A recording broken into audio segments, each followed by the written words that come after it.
All right, we're back here on the Freight Train Highway. Tonight we're making gluten-free fish and chips. It's going to be a salmon and chips. So we're just going to start with what some would know as an egg bath. A couple eggs and that's it. So from there we'll crack the eggs and we'll just simply whip them. All right, so then now what we're going to do is we're going to take an amaranth flour. And I'm going to say, you know, a quarter of that, roughly, amaranth. Okay. Then we're going to add some quinoa flour. Quinoa is really nice stuff because the quinoa flour is just really nice. It also works as a good bonder. So we add maybe a quarter of that into the mix. Okay. Then from there, we're going to say we add almost 2/3 or 2/4, which would be a half, of coconut flour because that is just a delicious tasting on the fish. It's incredible stuff, and that's what we like. Now the real trick here, folks, is adding your psyllium husk because you're not using wheat. Your psyllium husk is going to pull it together and bond it, very similar to how wheat does.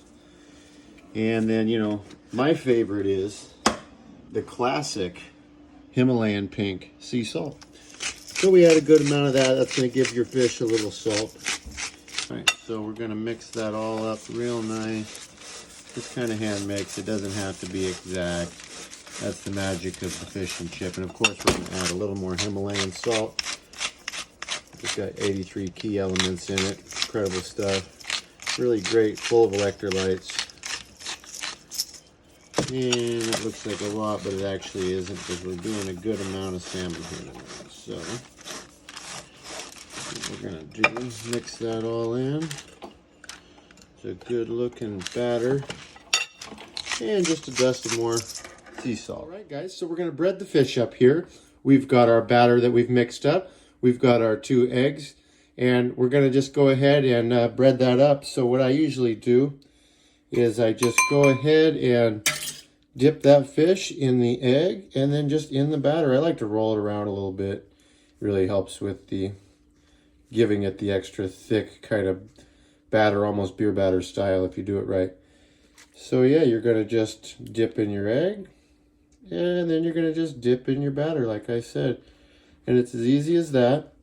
And once you're done stacking all your fish, then you're just going to get ready for your 4-minute fry. Your 4-minute fry is going to be a universal amongst fish, halibut, at least in salmon, like 4 minutes at 350. And tuna I can do in 2.5 to 3 minutes.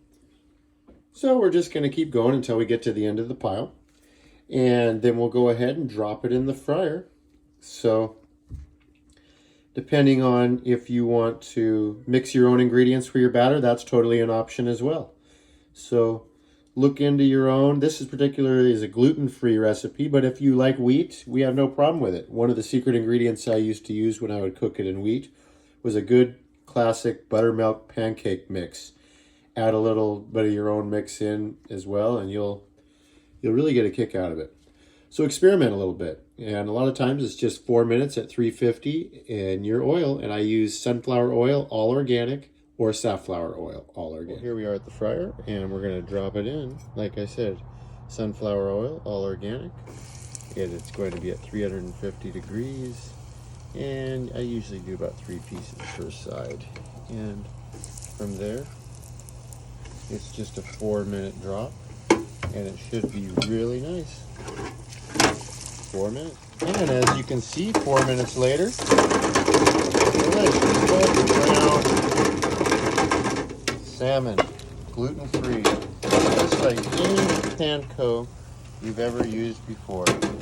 And it is really, really something to try. So I was happy to be able to show you my secret recipe tonight. And as you can see, that is just some perfectly done, really nice salmon. And you'll love the flavor, folks. Thanks for watching.